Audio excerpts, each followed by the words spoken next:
নজর রাখবো পরবর্তী সংবাদে। বাংলাদেশের সাথে উত্তর পূর্বের রাজ্যগুলির যোগাযোগ বাড়াতে এবার তৎপরতা দেখা দিয়েছে রেলের পক্ষ থেকে। বাংলাদেশের সাথে যদি রেল যোগাযোগ আরো আগামী দিনে যদি সুদূর হয়, তাহলে যোগাযোগ ব্যবস্থা থেকে শুরু করে আর্থসামাজিক অবস্থা এবং ব্যবসা বাণিজ্য প্রভূত উপকৃত হবে উত্তর পূর্ব ভারত।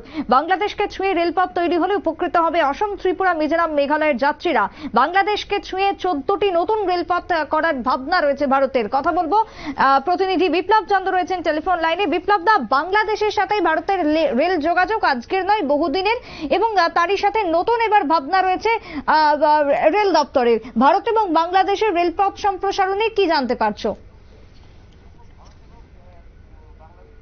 রেলপথ সম্প্রসারণের এই ব্যাপার কিন্তু আজকে নয়, 90-এর দশক থেকে কিন্তু সেই পরিকল্পনাটা শুরু হয়েছিল, এবং এই পরিকল্পনা শুরু হতে হতে কিন্তু বিভিন্ন সময় গেছে, বিভিন্ন সময় অনেক জল গড়িয়ে গেছে। তো সেই ক্ষেত্রে 2014 সালের পর আমরা দেখলাম যে ভারত এবং বাংলাদেশের মধ্য দিয়ে নতুন ভাবে এই রেল সম্প্রসারণের ব্যবস্থা নতুন করবার, এবং সেই ক্ষেত্রে শুধু বাংলাদেশের মধ্য দিয়ে ত্রিপুরার এবং উত্তর পূর্বাঞ্চলের যে করিডোর তৈরি করার, যে আন্তর্জাতিক ক্ষেত্রে যে পরিবেশ তৈরি করা, সেটা কিন্তু একটা পরিকল্পনা নেওয়া হয়েছে, এবং এটা কিন্তু বাস্তবায়ন করার জন্য কেন্দ্রীয় রেল মন্ত্রক এবং কেন্দ্রীয় সরকারের তরফ থেকে কিন্তু দফায় দফায় বা বিভিন্ন ভাবে কিন্তু এই প্রক্রিয়া চলছে। এবং এই প্রক্রিয়া আরো কিভাবে সুচারু হয় বা আরো কিভাবে তৈরি করা যায়, তার জন্য কিন্তু এবার কিন্তু অনেকটাই বেশি ভূমিকা দেখা যাচ্ছে যে কেন্দ্রীয় সরকার কিন্তু সেক্ষেত্রে নতুন করে কাজ পরিকল্পনা হাতে নিয়েছে। এবং এই পরিকল্পনা যদি বাস্তবায়িত হয়, তো সেই ক্ষেত্রে শুধু ত্রিপুরা নয়, উত্তর পূর্বাঞ্চলে যে সমস্ত 7 সিস্টার রাজ্যগুলো রয়েছে, নাগাল্যান্ড, মণিপুর, মিজোরাম, আসাম, মেঘালয় এবং অরুণাচল প্রদেশ সহ প্রত্যেকের সাথেই কিন্তু একটা আন্তর্জাতিক বাণিজ্যের করিডোর তৈরি হবে।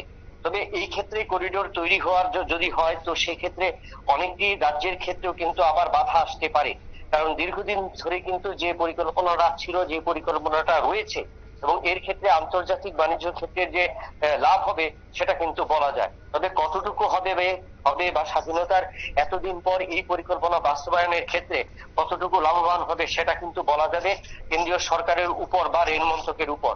কারণ এই ক্ষেত্রে যদি বাংলাদেশ এবং উত্তর পূর্বাঞ্চলের রাজ্যগুলির মধ্য দিয়ে এই পরিকল্পনাটা তৈরি হয়, তো সেক্ষেত্রে প্রত্যেকটি দেশের মানুষ যেভাবে উপকৃত হবে, ঠিক সেভাবে কিন্তু আমরাও উপকৃত হব বা ত্রিপুরার মানুষও উপকৃত হবে, এবং সেটা বলা যায়। তবে এই ক্ষেত্র কবে থেকে চালু হবে, এই ক্ষেত্রে কবে পরিকল্পনাটা বাস্তবায়িত হবে, সেটা নিয়ে কিন্তু কেন্দ্রীয় সরকার এবং রেল মন্ত্রক সহ দু রাজ্যের যে মন্ত্রীরা রয়েছেন, তাদের সাথে একটা প্রতিনিধি দল ইতিমধ্যে কিন্তু বৈঠক করবেন বলে সূত্রের খবর।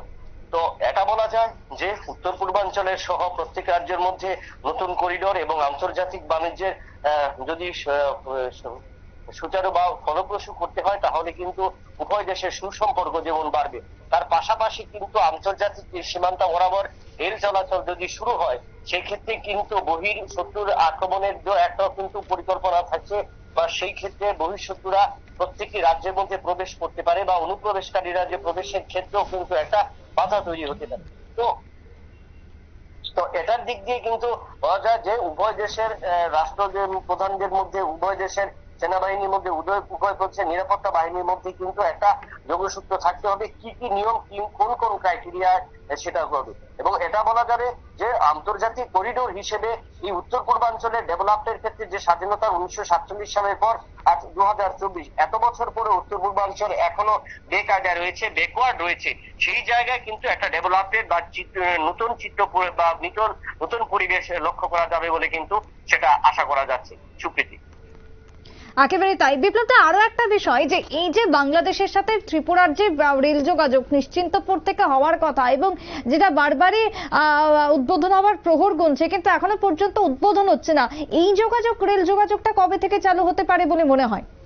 দেখো, সেটা সেক্ষেত্রে বলেছিল যে টেন্টেটিভলি ডেট তারা যে গত ফেব্রুয়ারি মাসে যখন নর্থ ইস্টের যে জিএম ছিলেন, জেনারেল ম্যানেজার ছিলেন, তারা কিন্তু এসেছিলেন, এবং তারা কিন্তু ট্রায়াল রান দিয়েছিল নিশ্চিন্তপুর থেকে সেই জায়গা পর্যন্ত। এবং এখানে তারা বলেছিল যে সমস্ত কাজকর্ম ঠিক হয়ে গেছে, আগামী 1.5-2 মাসের মধ্যে হিসেবে করা ছিল যে এপ্রিল মাসের মধ্যে সেটা হয়ে যাবে। কিন্তু এরপরে নির্বাচনের দামামা যেটা বেজে গেল, এবং নির্বাচনী দামামা বেজে যাওয়ার কারণে নির্বাচনী যে প্রোটোকল রয়েছে, সেই নিয়ম নির্দেশিকার কারণে কিন্তু এখন পর্যন্ত বা জিএম বা রেলওয়ের যে জেনারেল ম্যানেজার যারা এসেছিলেন বা নর্থ ইস্ট রেলওয়ে ফ্রন্টের যারা এসেছিলেন আধিকারিকরা, সেই বিষয়ে কিন্তু তারা এখনো কিছু বলেনি। তবে সূত্রের খবর, বিভিন্ন সূত্রের খবর যে 15ই আগস্ট ভারতের বুকে বেশ কিছু রেল কিন্তু নতুন ভাবে সম্প্রসারণ হবে, নতুন ভাবে কিন্তু সেটা চালু হবে। সেটা শুধু উত্তর পূর্বাঞ্চল নয় বা বাংলাদেশের নয়, দেশের বিভিন্ন জায়গাতেও সেটা নেবে। এবং সেক্ষেত্রে আমরা যেটা জানি যে আগামী 5 বছরের মধ্যে বন্দে ভারতকে কিন্তু আরো আধুনিকীকরণের চেষ্টা চালাচ্ছে কেন্দ্রীয় রেল মন্ত্রক, এবং রেলকে সম্প্রসারণ এবং রেলের আধুনিকীকরণের ব্যাপারেও কিন্তু তারা জোর দিয়েছে। তো সেক্ষেত্রে বন্দে ভারত এক্সপ্রেস যেটা গোটা দেশে আরো 500 রেল চালানোর পরিকল্পনা, সেই ক্ষেত্রে মনে হচ্ছে যে আগামী এই বছরের অগাস্ট অর্থাৎ 15 আগস্ট স্বাধীনতা দিবসের আগে কিন্তু এরকম পরিকল্পনা এবং আগরতলা থেকে যে নিশ্চিন্তপুর হয়ে বাংলাদেশের যে রেল যোগাযোগ সেটা কিন্তু হতে পারে বলে সূত্রের খবর।